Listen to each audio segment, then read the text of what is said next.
Good morning વિદ્યાર્થી મિત્રો, શ્રી કન્યા પ્રાથમિક વિદ્યાલયમાં આપ સૌનું હાર્દિક સ્વાગત છે.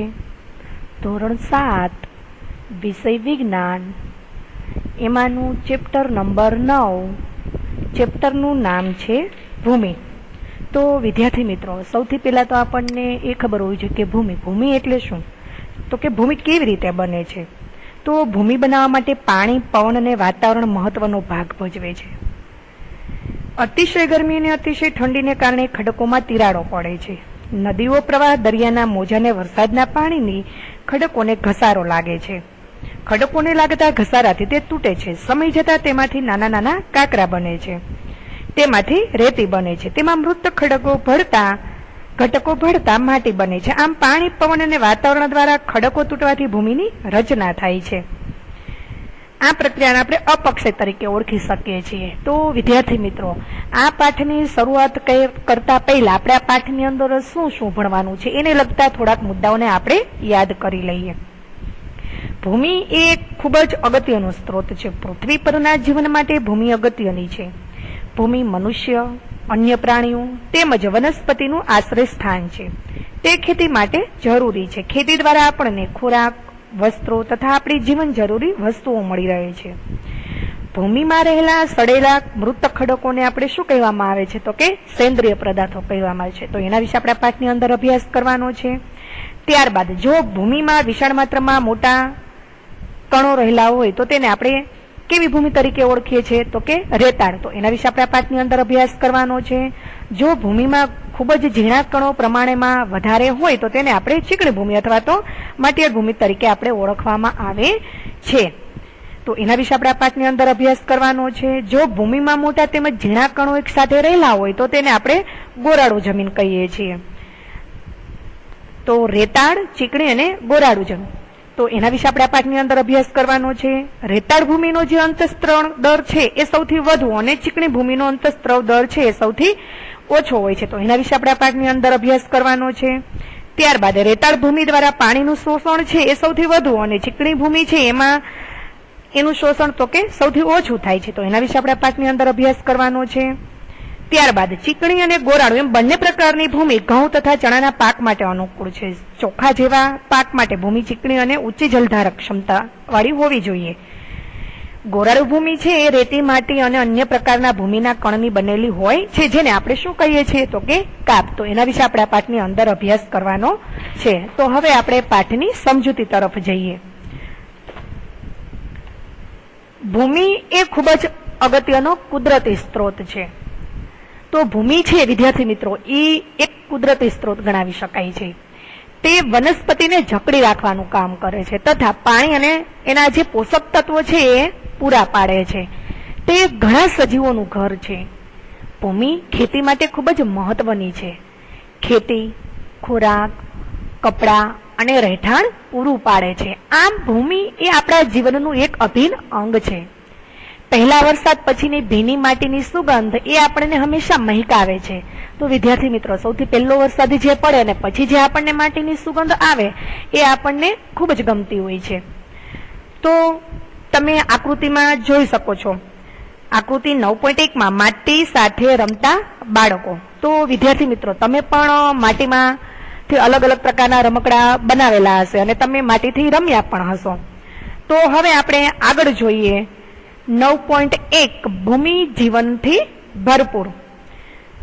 એક દિવસ વર્ષા ઋતુમાં પહેલી અને બુજોએ અળસિયાને ભૂમિમાંથી બહાર નીકળતા જોયું.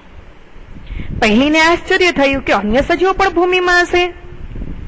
તો વિદ્યાર્થી મિત્રો, તમે ભૂમિની અંદર અળસિયાને પણ જોયા હશે. અળસિયા જે છે એ જમીનને શું કરે છે, તો કે ઉપર નીચે કરી અને જમીનને પોચી બનાવવાનું કામ કરે છે. તો કેટલાક માટીના તમને અહીંયા નમૂના લો એમ કહ્યું છે અને તેઓનું ધ્યાનથી અવલોકન કરો. તમે બહિર્ગોળ લેન્સ વાપરી શકો છો.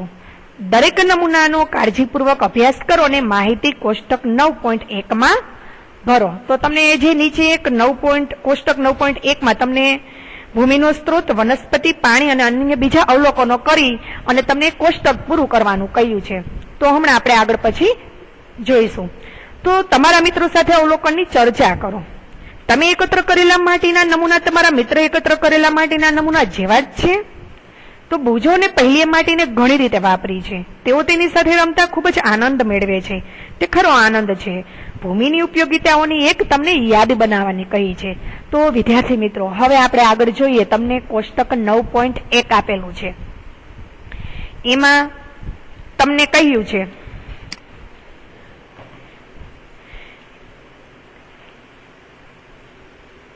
એમાં ક્રમ આપેલા છે 1 2 3 4 5 અને એમાં તમને કહ્યું છે કે ભૂમિનો સ્ત્રોત અને બીજું વનસ્પતિ, ત્રીજું પાણી ને અન્ય બીજા અવલોકનો. તો એમાં સૌથી પહેલા આપણે જોઈએ તો કે બગીચાની માટી. હવે જે બગીચાની માટી છે બરાબર, તો એમાં વનસ્પતિ, તો કે એમાં કઈ કઈ વનસ્પતિ? કે ઘાસ, પાંદડા અને ડાળી. ત્યારબાદ પ્રાણીમાં તો કે કીડી અને અળસિયા. હવે અન્ય બીજા અવલોકનો તમને કરવાના કહ્યા છે તો કે કાગળ અને પોલિથીન. ત્યારબાદ આપણે રસ્તાની બાજુની માટી જોઈએ તો એમાં પાંદડાની સળી અને વનસ્પતિના અવશેષો. પ્રાણીમાં તો કે મચ્છર અને કીડી. અને અન્ય બીજા અવલોકનોમાં તો કે પ્લાસ્ટિક અને લોખંડની ખીલી. ત્યારબાદ તમને કહ્યું છે જ્યાં બાંધકામ ચાલુ હોય ત્યાંની માટી. તો વિદ્યાર્થી મિત્રો, ખાસ આ કોષ્ટકને સમજજો, સામે તમારી પુસ્તક રાખજો એટલે તમને તરત જ ખ્યાલ આવી જશે. હવે એમાં તમને કહ્યું છે કે કયા પ્રકારની વનસ્પતિ? તો કે નાના લાકડાના અવશેષો. હવે એમાં પ્રાણી તો કે મચ્છર અને માખી. હવે બીજું અવલોકન આપણે જોઈએ તો કે નાની કપચી અને કાકરા. હવે ચોથું તમને કહ્યું છે ખેતરની માટી. શેની માટી? તો કે ખેતરની માટી.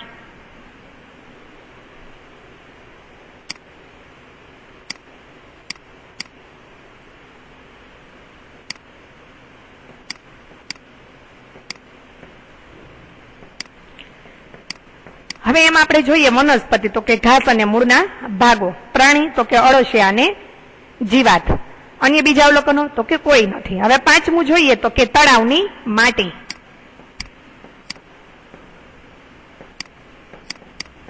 હવે એમાં વનસ્પતિ તો કે પાંદડા અને લાકડાના અવશેષો. એમાં પ્રાણી તો કે ગોકળ ગાયના બહિર્કાલ. હવે અન્ય બીજા અવલોકન આપણે જોઈએ તો કે હાડકા અને કાપ. તો વિદ્યાર્થી મિત્રો, આ કોષ્ટકની અંદર આપણે ભૂમિના સ્ત્રોતો, વનસ્પતિ, પ્રાણી અને અન્ય બીજા અવલોકનો આપણે સમજ્યા. હવે આપણે આગળ જોઈએ. હવે એમાં તમને પહેલી ઝલક પૂછે છે કે મને આશ્ચર્ય થયું કે મારા રોડ અને બગીચામાંથી એકત્ર કરેલ ભૂમિના નમૂનામાં પ્લાસ્ટિકના ટુકડા અને પોલિથીનની કોથળીઓ શા માટે જોવા મળી? તો વિદ્યાર્થી મિત્રો, પોલિથીનની કોથળીઓ અને પ્લાસ્ટિક ભૂમિના પ્રદૂષકો છે. તેઓ ભૂમિમાં રહેતા સજીવોને પણ મારી નાખે છે. તેથી જ પોલિથીન અને પ્લાસ્ટિકની કોથળીના વપરાશ પર શું કરવામાં આવ્યો છે? તો કે પ્રતિબંધ હોવો જ જોઈએ. અન્ય પદાર્થો જે ભૂમિને પ્રદૂષિત કરે છે તે કચરો, રસાયણ અને જંતુનાશકો છે. કચરા અને રસાયણો પર પ્રક્રિયા કર્યા પછી તેને ભૂમિમાં મુક્ત કરવા જોઈએ. જંતુનાશકોનો ઉપયોગ ઓછામાં ઓછો થવો જોઈએ. હવે આપણે આગળ જોઈએ તો કે મારે જાણવું છે કે ખેતરની માટીના રમકડા બનાવવા માટે ઉપયોગ થઈ શકે કેમ? તો વિદ્યાર્થી મિત્રો, એ જે માટી છે એ માટીમાંથી આપણે વિવિધ પ્રકારના વાસણો અને રમકડા બનાવી શકીએ છીએ અને આપણે બનાવીએ પણ છીએ. હવે તમને આગળ કહ્યું છે 9.2, એમાં તમને કહ્યું છે કે ભૂમિની રૂપરેખા. હવે ભૂમિ જે છે એ વિવિધ સ્તરો ધરાવે છે. સ્તરોની ગોઠવણી કેવી રીતે થયેલ છે તે આપણે નીચેની પ્રવૃત્તિ દ્વારા જાણીએ. હવે પ્રવૃત્તિ 9.2 માં આપણે સમજીએ. હવે તમને એમાં કહ્યું છે કે થોડીક માટી લો, માટીના ઢેફાને હાથ વડે તોડીને પાવડર બનાવો. એક કાચનો ગ્લાસ લો, તેને 3/4 પાણીથી ભરો અને તેમાં મુઠ્ઠી ભરીને માટી નાખો. તેને લાકડી વડે હલાવો જેથી માટી જે છે એ શું થાય? તો કે ઓગળી જાય. હવે તેને થોડી વાર કોઈ પણ હલન ચલન વિના તમે તેને મૂકી રાખો. હવે આકૃતિ 9.2 માં આપણે આગળ જોઈએ. હવે તમને વિદ્યાર્થી મિત્રો અહીં ત્યારબાદ તેનું અવલોકન કરો અને નીચે આપેલા પ્રશ્નોના જવાબ આપો. હવે તમને અહીંયા એક આકૃતિ આપેલી છે કે જમીનના સ્તરો. એમાં તમને કાકરી, રેતી, ચીકણી માટી, પાણી અને સેન્દ્રિય પદાર્થો આપેલા છે. તો વિદ્યાર્થી મિત્રો, હવે અહીંયા તમને કહ્યું છે કે શું તમને કાચના ગ્લાસમાં અલગ અલગ કદ ધરાવતા ઘટકોના સ્તર જોવા મળે છે? તો આપણે હમણાં જોયા એક ઘટકો. હવે ત્યારબાદ બીજું છે કે આ સ્તરો દર્શાવતી આકૃતિ દોરો. તો આપણે આકૃતિ સામે જોઈ શકીએ છીએ. હવે એ તમારે જો પ્રયોગની અંદર પૂછાય તો તમારે એના જેવી સેમ આકૃતિ તમારે દોરવાની અને યાદ રાખવાની છે. શું તેમાં પાણીની સપાટી પર સડી ગયેલા પાંદડા કે પ્રાણી જોવા મળે છે? ભૂમિમાં રહેલા સડેલા મૃત ઘટકોને આપણે શું કહેવામાં આવે છે? તો કે સેન્દ્રિય પદાર્થો કહે છે. હવે તમને કદાચ જાણ હશે કે ભૂમિ એ પાણી, પવન અને વાતાવરણ દ્વારા મોટા પથ્થરોના તૂટવાથી બને છે. તો આ પ્રક્રિયાને આપણે શું કહેવામાં આવે છે? તો કે અપક્ષય. હવે તમને વ્યાખ્યામાં પૂછી શકાય કે અપક્ષય એટલે શું? તો ભૂમિ એ પાણી, પવન અને વાતાવરણ દ્વારા મોટા પથ્થરોના તૂટવાથી બને છે. આ પ્રક્રિયાને અપક્ષય તરીકે ઓળખવામાં આવે છે. હવે કોઈ પણ ભૂમિનો પ્રકાર તે કયા પ્રકારના પથ્થરમાંથી નિર્માણ પામી છે અને તેના પર ઉગતી વનસ્પતિઓ પર તે આધાર રાખે છે. ભૂમિનો લંબરૂપ છેદ જોતા તેના વિવિધ સ્તરો જોઈ શકાય છે, જેને ભૂમિની રૂપરેખા તરીકે ઓળખવામાં આવે છે. તમને પૂછવામાં આવે કે ભૂમિની રૂપરેખા એટલે શું? તો ભૂમિનો લંબરૂપ છેદ જોતા તેના વિવિધ સ્તરો જોઈ શકાય છે, જેને ભૂમિની રૂપરેખા કહેવામાં આવે છે. દરેક સ્તર તેની રચના, રંગ, ઊંડાઈ અને રાસાયણિક બંધારણમાં ભિન્નતા દર્શાવે છે. આ સ્તરો ક્ષિતિજ તરીકે વર્ણવાય છે. હવે આપણે આગળ જોઈએ વિદ્યાર્થી મિત્રો. આપણે સામાન્ય રીતે ભૂમિના ઉપરના સ્તરો જોઈએ છીએ, તેની નીચેના સ્તરો જોતા નથી. જો આપણે તાજેતરમાં ખોદેલો ખાડો જોઈએ તો આપણે ભૂમિના અંદરના સ્તરો પણ જોઈ શકીએ છીએ. આવો દેખાવ આપણને ભૂમિના જુદા જુદા સ્તરો એટલે કે રૂપરેખા વિશે માહિતગાર કરાવે છે. આપણે ભૂમિની રૂપરેખા કૂવો ખોદતી વખતે અથવા મકાનના પાયા નખાતા હોય ત્યારે જોઈ શકીએ છીએ. તે આપણને પહાડી રસ્તાઓ કે ઢાળવાળા નદી કિનારે પણ જોઈ શકાય છે. સૌથી ઉપરનું સ્તર તો કે કેવા રંગનું હોય છે? ઘેરા રંગનું અને સેન્દ્રિય પદાર્થો તથા ખનિજ દ્રવ્યોથી ભરપૂર હોય છે. સેન્દ્રિય પદાર્થો ભૂમિને ફળદ્રુપ બનાવે છે અને ઉગતી વનસ્પતિને પોષક તત્વો પૂરા પાડે છે. આ સ્તર તો કે સામાન્યપણે નરમ, છિદ્રાળુ અને પાણીનું પ્રમાણ જાળવી રાખે છે. તો આવી ભૂમિને આપણે ઉપરી ભૂમિ અથવા તો એ સ્તર તરીકે ઓળખવામાં આવે છે, એટલે કે ઉપરી ભૂમિ અથવા તો એ સ્તર પણ કહે છે. તો વિદ્યાર્થી મિત્રો, તમને આકૃતિ 9.3 માં ભૂમિની રૂપરેખા દર્શાવવામાં આવેલી છે. હવે એમાં તમને પહેલું સ્તર તો કે એ સ્તર, બે સ્તર, સી સ્તર અને આધાર ખડક આપેલું છે. તો હવે આપણે જોઈએ કે કીડાઓ, ઉંદરો, સસુંદર, ઢાલિયા જીવડા જેવા સજીવોને રહેઠાણ પૂરું પાડે છે.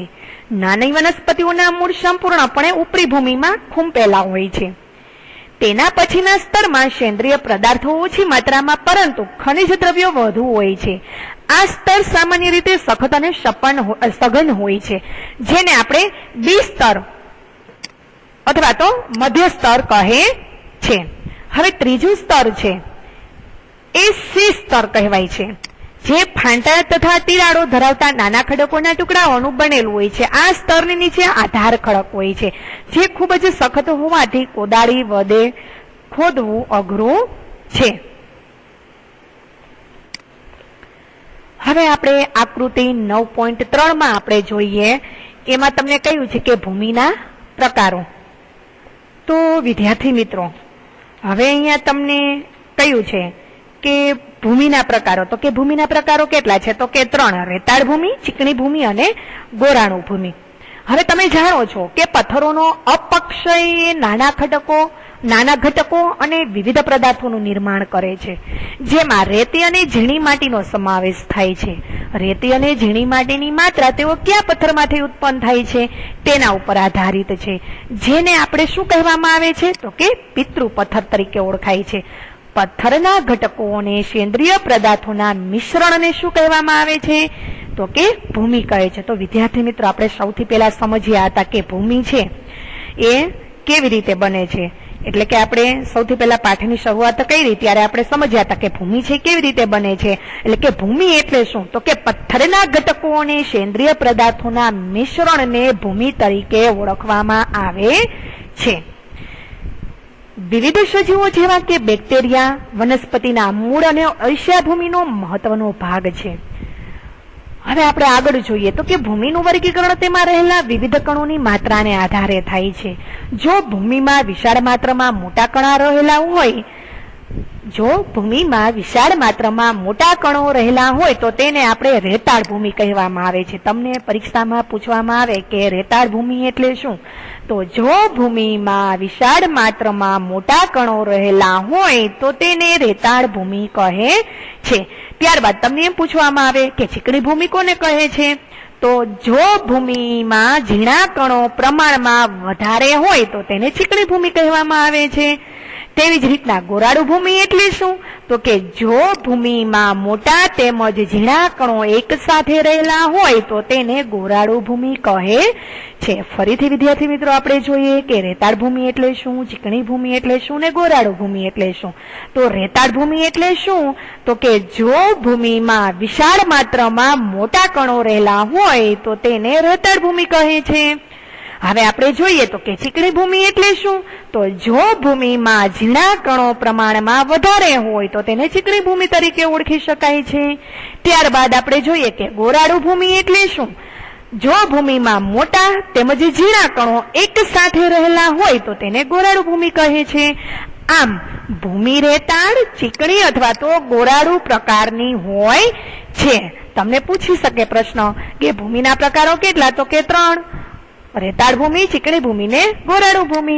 એટલે કે ભૂમિ રેતાળ, ચીકણી અથવા તો ગોરાડુ પ્રકારની હોય છે. ભૂમિમાં રહેલા કણોનું કદ એ ભૂમિની ગુણવત્તા ઉપર ખૂબ જ ઘેરી અસર કરે છે. રેતીના કણો ખૂબ જ મોટા હોય છે, તેઓ એકબીજા સાથે ગાઢ રીતે જોડાયેલા હોતા નથી, તેથી તેમની વચ્ચે ખૂબ જ અવકાશ જોવા મળે છે. આ અવકાશમાં શું રહેલી હોય છે વિદ્યાર્થી મિત્રો, તો કે હવા ભરાય છે. આપણે કહીએ છીએ કે રેતી એ વાયુ મિશ્રિત હોય છે. પાણી ખૂબ જ સરળતાથી રેતીના કણો વચ્ચેથી નીચે આવે છે. આથી રેતાળ ભૂમિ હલકી, છિદ્રાળુ અને કેવી હોય છે, તો કે સૂકી હોય છે. હવે આપણે જોઈએ ચીકણી ભૂમિ, તો કે ચીકણી ભૂમિના જે માટીના કણો છે એ ખૂબ જ નાના, એકબીજાથી ચુસ્ત રીતે જોડાયેલા અને હવા માટે ખૂબ જ ઓછો અવકાશ છોડે છે. રેતાળ ભૂમિથી વિપરીત આપણે આગળ રેતાળ સમજ્યા હતા, એનાથી વિપરીત એટલે કે એનાથી વિરુદ્ધ આપણે જોઈએ તો કે રેતાળ ભૂમિથી વિપરીત ચીકણી માટીના જે કણોની વચ્ચે નાની જગ્યામાં પાણી રોકાઈ રહે છે, તેથી ચીકણી માટીમાં ખૂબ જ ઓછી હવા હોય છે, પરંતુ તેઓ વજનમાં ભારે હોય છે, કારણ કે તેઓ રેતાળ ભૂમિ કરતા વધુ પ્રમાણમાં પાણી રોકી રાખે છે. રેતાળ ભૂમિ છે એના કરતા પાણી એ થોડુંક વધુ પ્રમાણમાં રોકી રાખે છે. વનસ્પતિની વૃદ્ધિ માટે ગોરાડુ ભૂમિ એ સૌથી શ્રેષ્ઠ છે. વિદ્યાર્થી મિત્રો ખાસ યાદ રાખજો કે જે વનસ્પતિની વૃદ્ધિ માટે આપણે જોઈએ તો સૌથી શ્રેષ્ઠ કઈ, તો કે ગોરાડુ ભૂમિ. તો ગોરાડુ ભૂમિ એ રેતી, માટી અને અન્ય પ્રકારના ભૂમિ કણની બનેલી હોય છે, જેને આપણે કાપ કહે છે. હવે જે કાપવાળી જે ભૂમિ છે એ સૌથી વધુ શ્રેષ્ઠ ગણાવી શકાય છે વનસ્પતિના વૃદ્ધિ માટે. નદીના કાંઠા ઉપર કાપ એકત્ર થાય છે.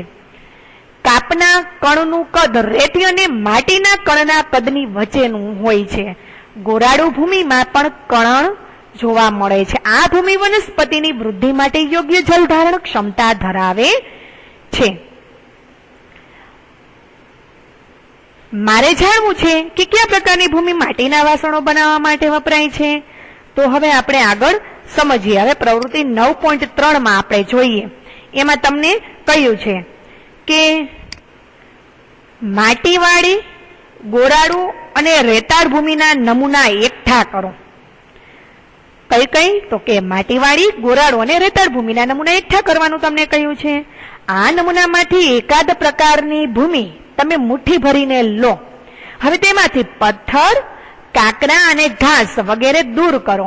હવે તેમાં ટીપું ટીપું પાણી નાખીને તમે તેને ગૂંદો. હવે આકૃતિ 9.4 માં એ એટલા પ્રમાણમાં પાણી નાખો કે જેથી માટીનો આપણે શું બનાવી શકીએ, તો કે દડો બનાવી શકાય. આકૃતિ 9.4 એમાં બી પણ તેની સાથે તે ચીકણો ન હોવો જોઈએ. ભૂમિમાંથી દડો બનાવવાનો પ્રયત્ન કરો. 9.4 માં તો કે સીધી સપાટી પર દડાને નળાકારની જેમ વણો. 9.4D આ નળાકારમાંથી એક રિંગ જેવી રચના બનાવો. આકૃતિ 9.4 એમાં બીજા નમૂના વડે આ પ્રવૃત્તિનું પુનરાવર્તન કરો. શું માટીના નમૂનાના આકાર પરથી તેનો પ્રકાર જાણી શકાય છે? હવે આપણે આગળ જોઈએ. હવે તમને અહીંયા આકૃતિ 9.4 માં ભૂમિ સાથે કાર્ય, હવે તમને એમાં આકૃતિ આપેલી છે, એમાં A, B, C, D ને E. હવે સૌથી પહેલા એમાં તો કે માટીને ગુંદે છે, ત્યાર પછી એનું કણક કરે છે, ને સી માં ગોળ લુઓ કરે છે, ને ઈ છે એમાં એ રીંગ બનાવે છે. શું તમે જણાવી શકશો કે કયા પ્રકારની માટી કુંડા, રમકડા કે મૂર્તિ બનાવવા માટે કામમાં આવી શકે? તો વિદ્યાર્થી મિત્રો, હવે અહીંયા તમને કહ્યું છે કે પેલું એ છે એ માટીને ગુંદે છે, ત્યાર પછી બી માં માટીનો એક પીંડો બનાવે છે, સી માં તો કે માટીનો દડો બનાવે છે, અને ડી માં તો કે માટીનો નળાકાર જેવો આ આકાર આપણને જોવા મળે છે. ત્યારબાદ ઈ છે એમાં માટીની રીંગ બનાવવી. હવે આ અવલોકન પરથી આપણને એ જોવા મળે છે કે ચીકણી અને ગોરાળુ ભૂમિમાંથી દડો બનાવી શકાય છે, રેતાળ ભૂમિમાંથી દડાઓ બનાવી શકાતો નથી. હવે શું નિર્ણય આવે આપણને? તો કે ચીકણી ભૂમિમાંથી માટીનો દડો, નળાકાર અને રીંગ બનાવી શકાય છે, ગોરાળુ ભૂમિમાંથી માટીનો દડો બનાવી શકાય છે, અને રેતાળ ભૂમિમાંથી માટીનો દડો બનાવી શકાતો નથી. હવે આપણે આગળ સમજીએ આકૃતિ 9.4 માં 9.4 ભૂમિના ગુણધર્મો. એ હવે આપણે ફરી આગળના લેક્ચરમાં સમજીશું. અસ્તુ.